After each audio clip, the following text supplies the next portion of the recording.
of the National Weather Service weather radio warning alarm for the WXL 51 listening area of Northwest Ohio.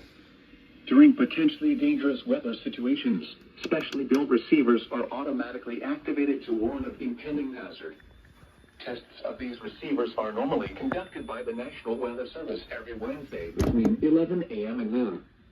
When there is a threat of or existing severe weather in the area, the test will be postponed until the following day. This ends the test of National Weather Service weather radio warning alarm.